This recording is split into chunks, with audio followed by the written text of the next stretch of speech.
우리가 지난주에 살펴본 것처럼 예수님께서 제자들의 발을 씻어주시는 이 장면은 단순하게 섬김의 리더십, 그래서 서번트 리더십에서 우리가 이 리더가 섬겨야 돼라는 정도를 말씀하는 것이 아니라, 이것은 예수께서 우리의 더러운 죄를 씻어주시는 것이고, 또 우리는 그 은혜를 황송함으로 받으며 우리의 더럽고 추악한 죄를 그 예수 그리스도께 내어 밀고 믿음으로 주께 나 자신을 드려야 한다.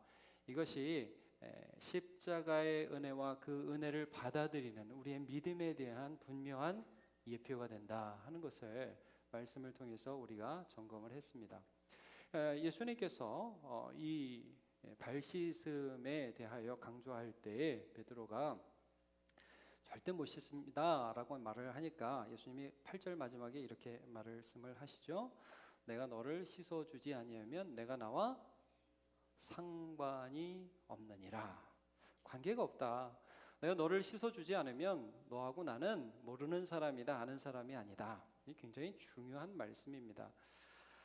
결국 우리가 어떤 일을 많이 한다, 교회 안에서 열심히 생활을 한다, 예배에 나오고 있다라는 것이 나 예수님 알아요, 나 예수님과 관계 있어요가 아니라 죄인인 내 모습 그대로를 주님께 내어 맡기고 주님은 죄인인 나의 죄를 씻어주시고 하신 이것이 바로 주님과 나와의 관계의 시작이 된다는 것이죠.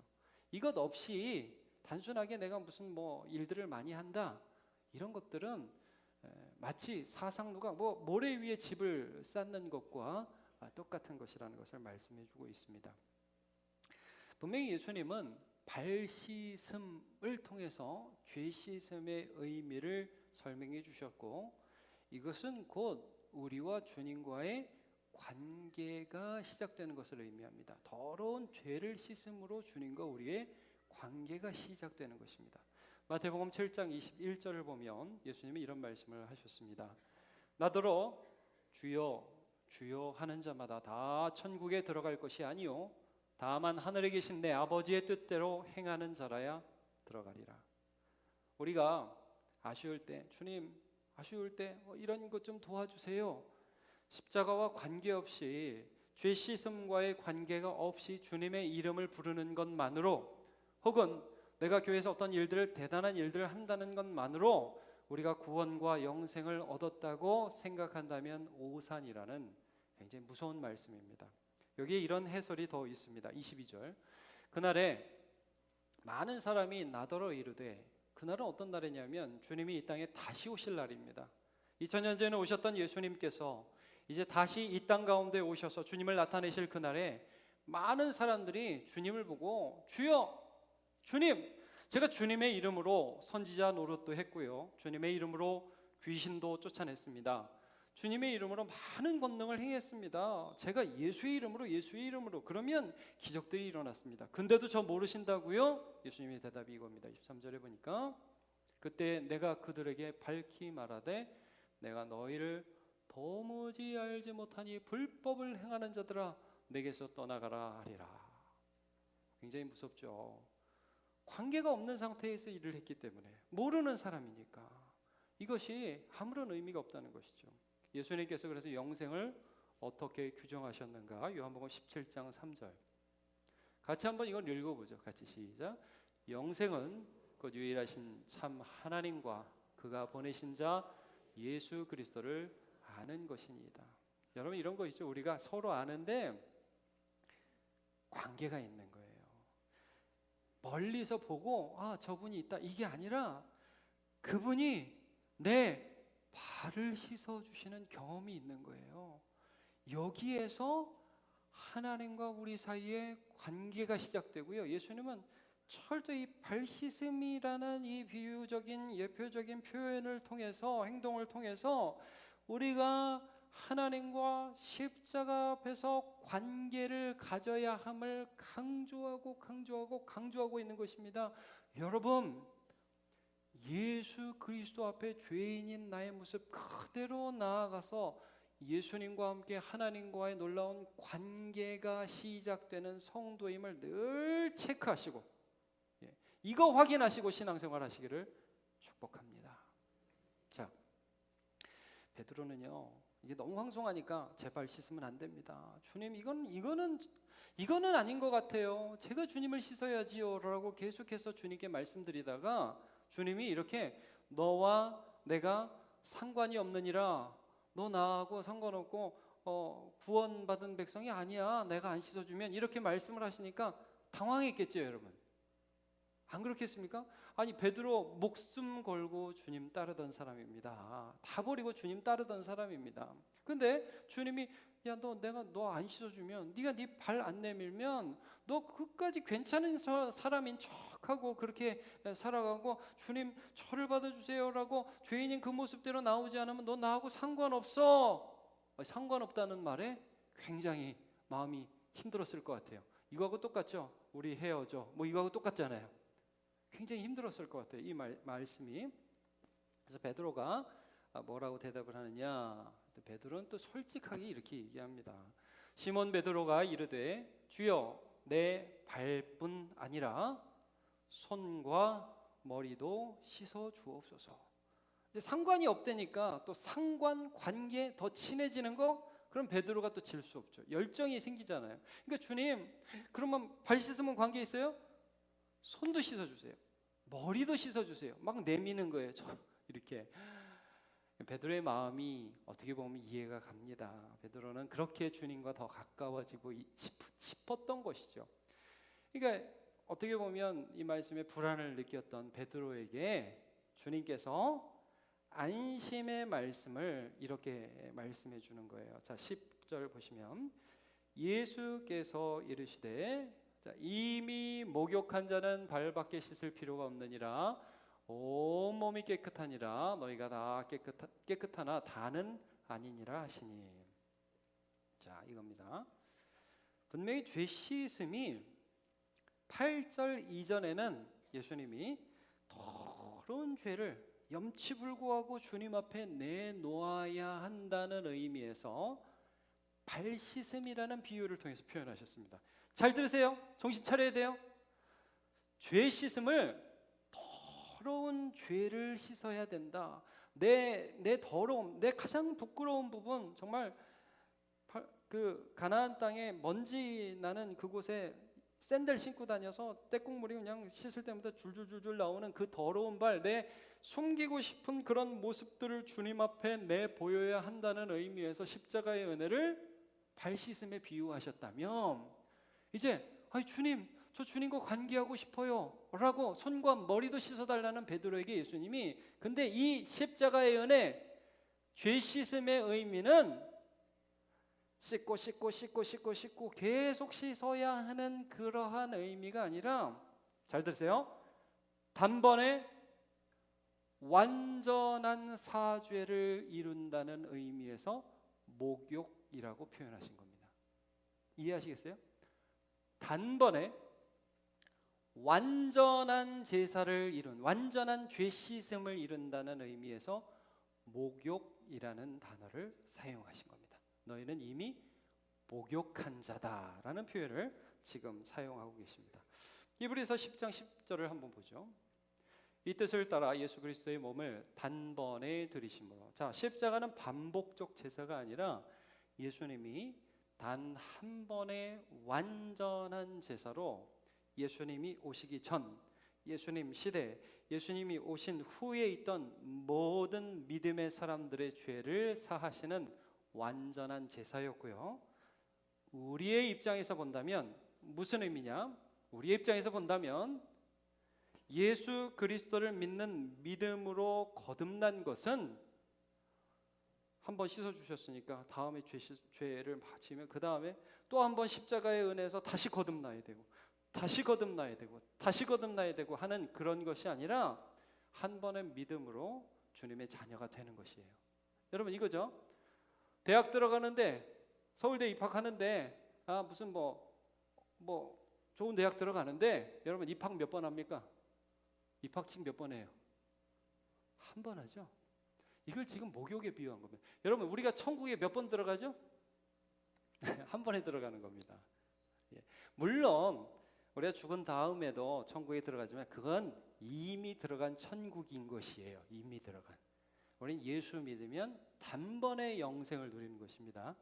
자, 그래서 베드로의 오해는 이제 더 깊은 관계를 위해서 손과 얼굴을 씻어달라고 했다면 예수님은 이미 목욕한 자, 다시 목욕이 필요 없는, 반복이 필요 없는 죄사함의 완전성을 설명하기 위해서 이것을 말씀하고 계십니다. 근데 이제 다는 아니다 10절과 11절 보시면 너희가 깨끗하나 다는 아니니라 하시니 이는 자기를 팔 자가 누구인지 아심이라. 그러니까 다 십자가의 은혜를 받아들이고 목욕하고 주님을 예수 그리스도로 영접한 그리스도로 영접한 사람이 아니다. 가룟 유다가 있다라는 것을 여기서 언급하고 계십니다. 자, 우리가 이제 좀 볼 바는 이것입니다. 발밖에 씻을 필요가 없느니라는 것은 도대체 어떤 말이냐 이거죠. 우리가 단번에 예수님의 제사로 영원한 구원을 누린 것, 이것을 목욕이라고 비유했는데 발밖에 씻을 필요가 없다. 자, 10절을 한번 보시면 예수께서 이르시되 이미 목욕한 자는 발밖에 씻을 필요가 없느니라. 제가 여기다 괄호를 쳤습니다. 왜 괄호를 쳤냐 하면 여러분, 성경은 원본은 남아있지 않지만 사본은, 신약 성경은 사본이 약 5,000개 정도 있습니다. 이게 무슨 말이냐? 요한이 요한복음을 기록해서 성도들에게 읽으라고 줬잖아요. 이제 원본을 받아든 사람들이 그 당시에는 뭐 복사가 있었던 것도 아니고 재본 기술이 있었던 거 아니고 금속 활자가 있었던 것도 아닙니다. 그러니까 그 성경을 베껴서 회람을 했단 말입니다. 물론 굉장히 신경 써서 베꼈죠.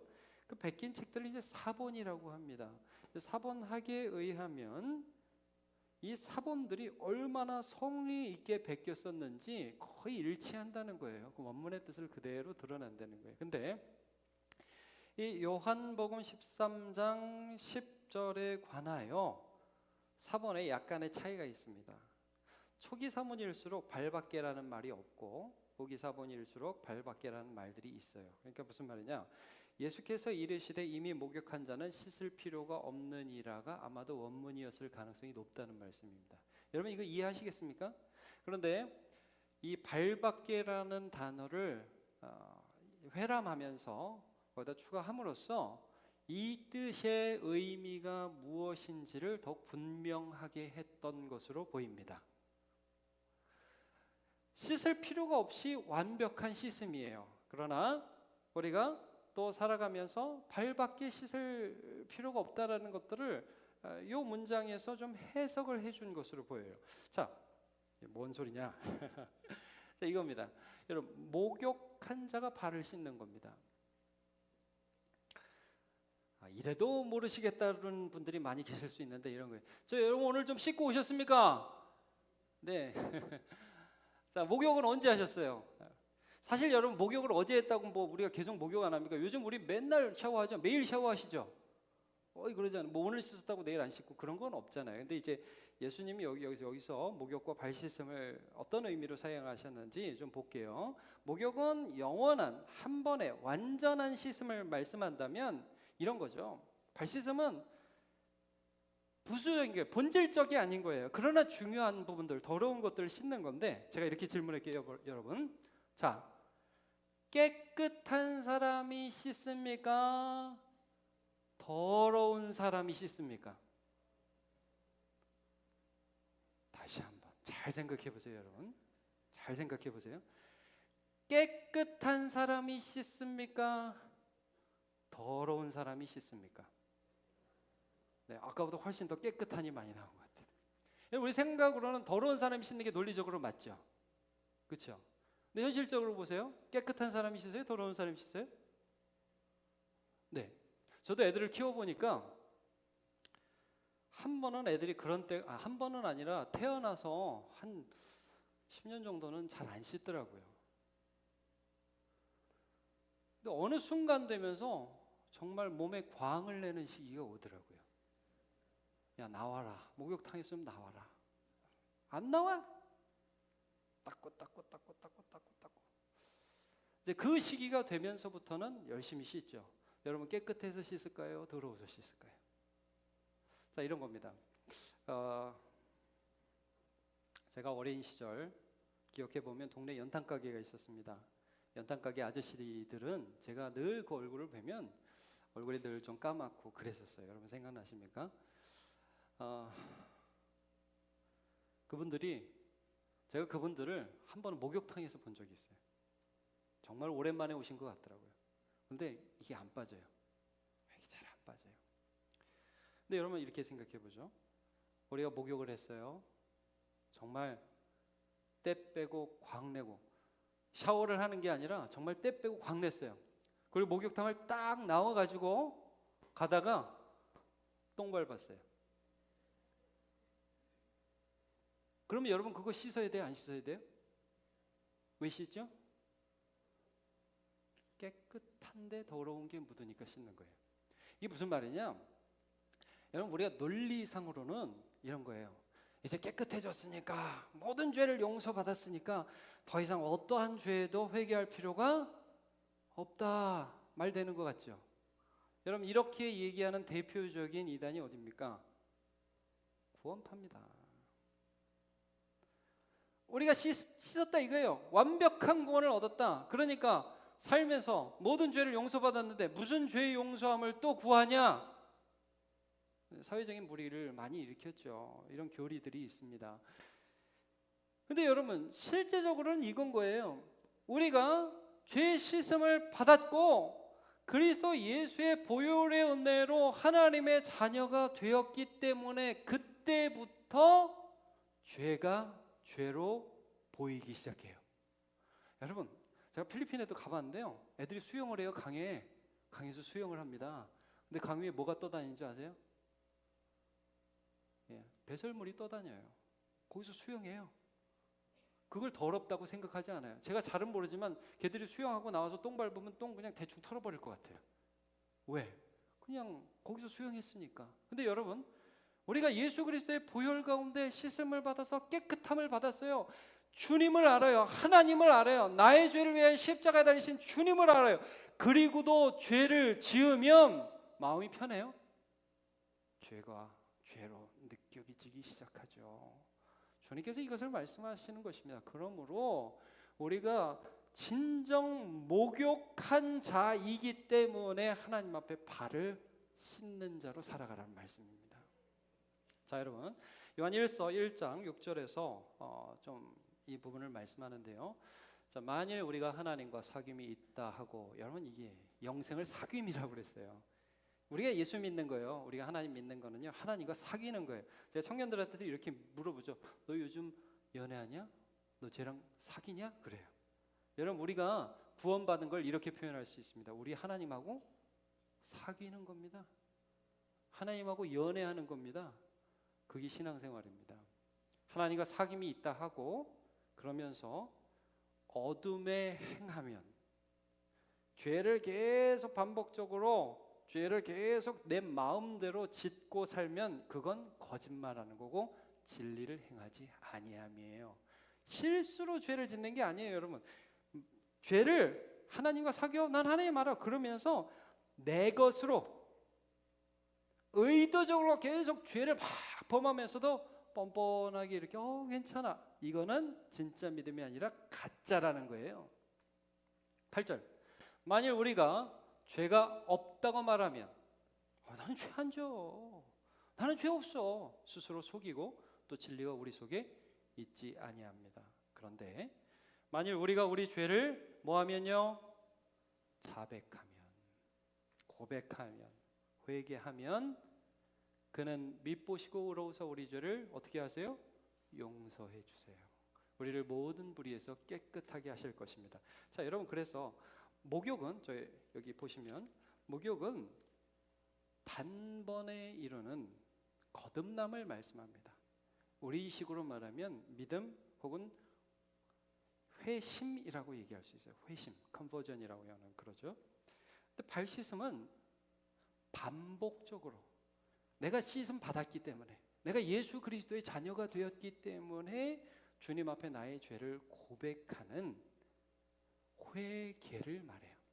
repent라고 그러죠. 영어로는 반복적으로 말씀을 하는 겁니다. 그래서 이 원어에도 좀 전에 봤던 요한일서 1장 9절에 만일 우리가 우리 죄를 자백하면이라고 할 때 이 자백하면이라는 단어가 반복을 나타내는 의미의 단어예요.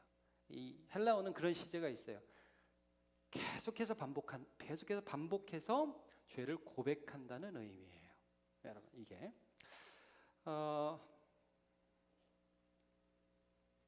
최근에 이제 우리나라에 여러 문제들이 있는 중에 뭐 항공사들 문제가 굉장히 많이 드러나고 있지 않습니까? 요즘에는 뭐 또 한참 이슈가 됐던 항공사 말고 다른 항공사가 또 큰 이슈가 되고 있던데, 어쨌든 그 첫 항공사의 사모님이 집에 등이 꺼져 있는데 시설 관리 팀장을 불러서 이렇게 얘기했다고 그랬죠. 금쪽 같은 내 새끼 넘어지면 네가 책임질 거냐? XX야. 이렇게 소리를 질렀다고 그래요. 그리고 그 딸이 똑같이 자기보다 나이 많은 직원들에게 물을 뿌리며 욕을 한 것이 사회적으로 큰 문제가 되었던 거 여러분 기억하시죠? 자, 이제 그런 일들이 있었는데 재밌는 건 이제 법원에 검찰에 출석을 했는데 이제 변호사가 뭘 제출했냐면 분노 조절 장애 진단서를 제출했습니다. 이게 무슨 의미인지 아시죠, 여러분? 나는 그러고 싶지는 않은데 내가 병이 있어서 화를 내는 거다 이 말이에요. 자, 여러분 우리 생각에 어떻습니까? 솔직히 이렇게 얘기하면 더 좋지 않을까요? 제가 잘못했습니다. 그러면 더 좋겠죠. 근데 여러분 이것도 죄인 거 아세요? 당신 죄지었어. 그러면 우리가 어떻게 합니까? 나도 모르게 어떻게 되죠? 아주 어쩔 수 없이 그랬어요. 근데 여러분 제가 이걸 설교를 준비하고 보면서 저도 한번 생각해봤어요. 나는 어떻게 반응하는가? 우리 성도들이 저한테 목사님 그거 죄입니다 이렇게 얘기하시는 분이 거의 없어요. 그러나 저도 이렇게 인생을 쭉 돌아보면서 제가 잘못했을 때 누군가 저에게 잘못을 지적했을 때가 있었어요. 그 목사님 이거 잘못이에요. 건이야 이거 잘못이야. 저한테 그런 질문을 그런 도전을 딱 했을 때 저도 나도 모르게 어떻게 나가냐면 그거 어쩔 수 없이 그런 거야. 저도 그러더라고요. 저도. 이것도 죄예요. 그러니까 우리는 두려운 거예요. 우리는 누군가에게 정죄받고 너 잘못했어 이게 두려운 거예요. 근데 아까 봤던 요한일서 1장 9절에 보면 이렇게 있어요. 우리가 자백하면 하나님은 첫째 어떠시다? 미쁘시다. 이 미쁘시다는 말은 이쁘다는 말이 아니라 믿을만하다예요. faithful. 믿을만하시다. 이런 거예요, 여러분. 믿고 말씀드릴 수 있는 분이다 이거죠. 적어도 우리를 위하시는 분이라는 거예요. 미쁘시고 그 다음에 어때요? 의로우시대요. 여러분 이게 우리가 하나님이 어떤 분인 줄을 알 때에 용기를 내서 죄를 고백할 수 있는 거예요. 회개는 누가 하는지 아십니까? 회개는 잘못한 사람이 하는 게 아닙니다. 회개는 하나님의 미쁘심과 의로움을 믿는 사람만이 할 수 있는 겁니다. 그래서 하나님 저 이런 잘못을 졌습니다. 하나님을 믿는 거예요. 하나님은 믿을 수 있다. 하나님은 내가 죄를 고백하면 이 나쁜 놈의 자식, 물론 하나님이 혼도 내시겠지만, 그러나 그렇게 하고 우리를 내버리는 게 아니라 우리를 다시 세워 주실 분이시다. 이거 믿는 거예요. 발밖에 씻을 필요가 없는 일이라 주님 앞에 나와 이거죠. 이게 정말 잘못했다고 생각하는 그 순간 주님께 너희 죄를 가지고 담대하게 나와라. 이걸 말씀하고 있는 것입니다. 제가 뉴스 보면 참 황당한 일들 많아요. 고층 아파트에서 초등학생들이 벽돌을 던집니다. 왜 던지는지 물어보니까 내가 여기서 벽돌을 던지면 진짜 밑에 있는 물건이 깨지나 보려고. 잡혔잖아요. 난리예요 지금. 막 걔들 처벌해야 된다. 근데 여러분 사람들이 죄를 회개하지 않아요. 두려워서 그래요. 여러분 하나님 좋으신 분이니까 저는 오늘 이렇게 말씀드리고 싶습니다. 하나님 좋으신 분이니까요 용기 내서 회개하십시오. 그럼 하나님 받아주십니다. 다윗이 죄를 범했을 때 그러니까 성추행했죠. 요즘 같은 미투 운동이면 다윗은 진짜 옷 벗어야 됩니다. 다윗 성범죄했죠. 살인교사했죠. 우리아라는 충신을 죽였죠. 나단 선지자 가가지고 당신 나쁜 놈이요. 자, 다윗의 반응이 이렇습니다. 사무엘상 12장 13절. 다윗이 나단에게 이르되 내가 여호와께 죄를 범하였노라. 자, 이게 뭡니까? 하나님이 미쁘시고 의로우신지를 믿었던 거예요. 다윗은. 아, 하나님께 고백하면 하나님 용서해 주는구나. 믿은 거예요. 이미 나는 하나님 받아주셨구나. 이미 나는 하나님께서 하나님께서 목욕한 자를 받아주셨구나. 그래서 나단이 이 말을 딱 들었을 때 용서를 선포하죠. 다윗에게 말하되 여호와께서 당신의 죄를 사하셨나니. 자, 여러분 이게요. 죄를 용서했기 때문에 그 용서의 표현이 뭐예요? 당신이 죽지 않는 거예요. 여러분 이거 기억하십시오. 우리가 죄를 용서받았기 때문에 이 물리적인 죽음뿐만 아니라 영적인 죽음으로부터 우리는 영원히 해방되었습니다. 근데 그 다음 보세요. 14절. 그런데 끝, 용서받았으니까 끝 아니라 그 다음부터 그 죄를 다루신다고. 이게 요한일서 1장 9절에 나왔던 모든 불의에서 우리를 깨끗게 하시는 거예요. 실제 우리가 죄를 버릴 수 있도록 자백하는 자에게 도와주신다고요. 이해하시기 바래요. 자, 다시 한번. 자백하면 나 죄졌어요. 하나님 도와주세요. 그러면 하나님이 용서해 줄게. 끝. 그렇게만 하시는 게 아니라 그 죄를 버릴 수 있도록 도와주신다고요. 그래서 예수를 믿으면 여러분 죄가 조금씩 끊어지는 거예요. 자, 계속 보여주세요. 14절에 보니까 당신이 낳은 아이가 반드시 죽으리이다. 용서했다며 왜 애는 죽이고 그러셔요? 하나님, 그러면 안 되죠. 자, 이런 생각이 들 수 있죠. 근데 여러분, 왜 용서했는데 애가 죽죠? 하나님이 벌을 주시는 거예요. 근데 여러분 이거예요. 하나님이 용서하지 않으면 다윗이 죽어요. 그럼 뭐 다윗은 죽으면 안 되고 뭐 애는 죽어도 되냐? 그런 차원이 아니에요, 여러분. 지금 이 죄를 하나님이 다루고 계셔서 다윗을 도와주고 계시다는 거예요. 여러분 이런 거예요. 저는 이래요. 제가 어떤 잘못을 했잖아요.